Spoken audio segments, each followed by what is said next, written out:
There are three kinds of fitna that Allah talks about in the Quran.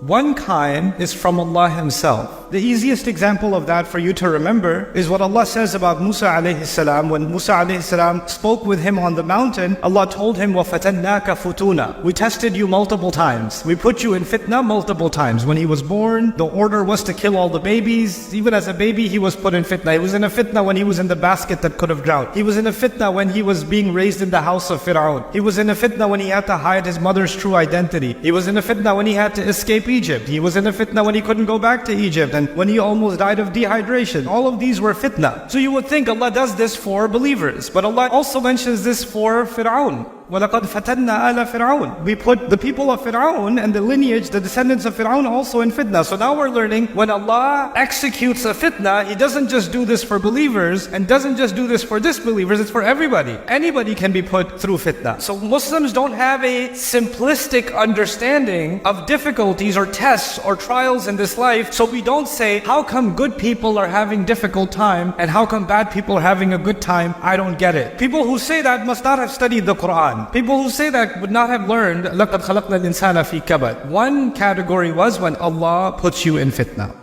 The second category is when people put you in fitna. Like رَبَّنَا لَا تَجْعَلْنَا فِتْنَةً لِلَّذِينَ كَفَرُوا. When people put you in difficulty, when people persecute believers, when people attack believers, when people wrong, when people oppress other people, that's the second kind of fitna Allah describes in the Quran. There's the fitna Allah puts you in, there's the fitna people put you in. And then there's the third category, the fitna I put myself in. وَلَكِنَّكُمْ فَتَنْتُمْ أَنفُسَكُمْ. Allah says, you put yourselves in fitna. Now what Allah describes in the Quran then is how people get, when they have weak faith, what happens to them? Whenever people put them in fitna, جَعَلَ فِتْنَةَ النَّاسِ كَعَذَابِ اللَّهِ. This person takes the fitna that people put him in. People are doing something wrong to you. People are doing something messed up. And then you convert that in your head. Why is Allah letting this happen? This must be Allah punishing me. So you confuse the fitna of people with the adhab of Allah. Everything happens by the will of Allah. We should blame Allah for everything bad that happens. Allah allowing something to happen is not the same as Allah desiring something to happen. Allah allows many things to happen in this world that make Allah angry. Allah in fact gets angry in the Quran. غَضِبَ اللَّهُ عَلَيْهِمْ. Allah got angry at them. What did the Mufassirun describe here? There's a difference between the rida of Allah, out of His desire to do something, out of His will, but rather more, He allowed it to happen. He in His wisdom decided, I will allow certain things to happen even though He Himself is not pleased with those things. He gave human beings that freedom to do things that are displeasing to Him. And the first time Allah did this, when He created the human beings, even the angels were confused. Why are you giving the human beings this power to do things that you don't like? Ya Allah, you don't like these things, but you're letting them do these things. How come you're letting them do them? أَتَجْعَلُ فِيهَا مَنْ يُفْسِدُ فِيهَا وَيَسْفِكُ الدِّمَاءِ. And Allah Azza wa Jalla said these human beings are created for a much more complex and powerful purpose that even the angels were not yet ready to understand. إِنِّي أَعْلَمُ مَا لَا تَعْلَمُونَ. I know something you don't know. That's what He told the angels. Now, Allah has given me the freedom to displease Him. Allah has given me the freedom to upset Him, the freedom to make Him angry, the freedom to backbite, the freedom to slander, the freedom to eat haram, the freedom to attack someone else, to hurt someone else, to steal. He's given me that freedom. He's given me the reign to do it. So before I complain about how come this one got away with it and that one got away with it, how come the zalim gets away with it, before we say that, I have to ask myself, what do I get away with? Somebody came to me not too long ago because of what's happening in the world, and we all know what's happening in Gaza. May Allah Azza wa Jalla help the believers in Gaza and grant the shuhada Jannah and grant their families sabr and give us an ounce of that kind of tawakkul and iman that those people have demonstrated and give them nusra. But somebody came and asked, how come Allah is letting that happen? How come Allah doesn't just stop it? Because it's a fitna from Allah. How come Allah doesn't just stop it? So the question then becomes, let's think about this reasonably. If you want Allah to stop it, if you want Allah to intervene, should Allah not intervene every time you and I disobey Allah? Where do you draw the line?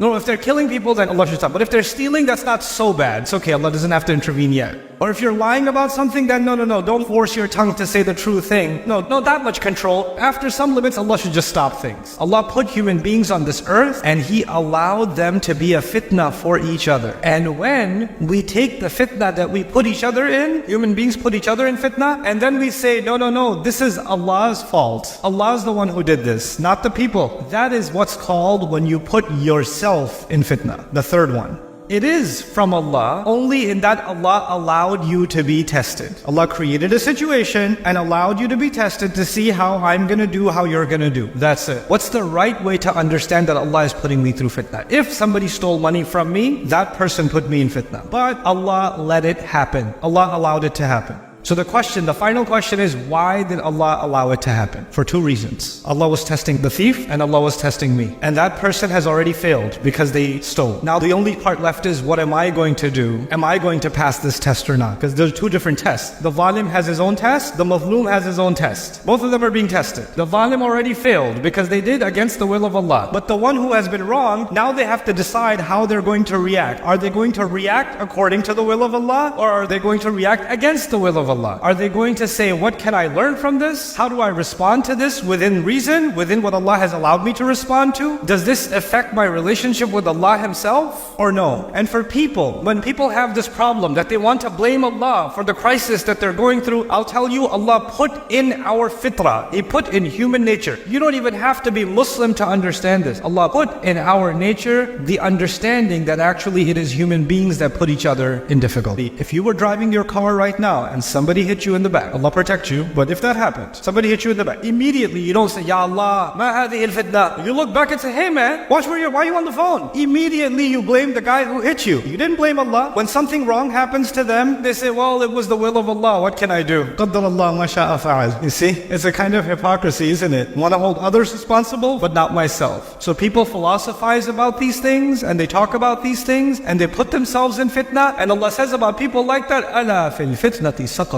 Haven't they already fallen into fitna? Allah did not create me without purpose, and no situation that Allah put me in is without a purpose. And every one of those purposes has hikmah in it. People do things, stupid things to each other, but Allah never allows even those stupid things to not have a wise purpose behind them. That's why He's Al-Hakim. May Allah Azza wa Jal not allow us to become people that become maftun, that become people fallen into fitna, that falsely attribute the tests of Allah for the wrong reasons to people. People do things to each other for sadistic reasons, but Allah only tests me for my own benefit. يَرْفَعِ اللَّهُ الَّذِينَ آمَنُوا مِنْكُمْ وَالَّذِينَ أُوتُوا الْعِلْمِ دَرَجَاتٍ. Right? Allah is going to raise the ranks among you, those who believe and those who've been given knowledge. Allah will raise the ranks, and Allah only raises the ranks by more and more and more tests. So may Allah Azza wa Jal make us understand those tests and be able to live up to the tests that we are going to be facing in our lives.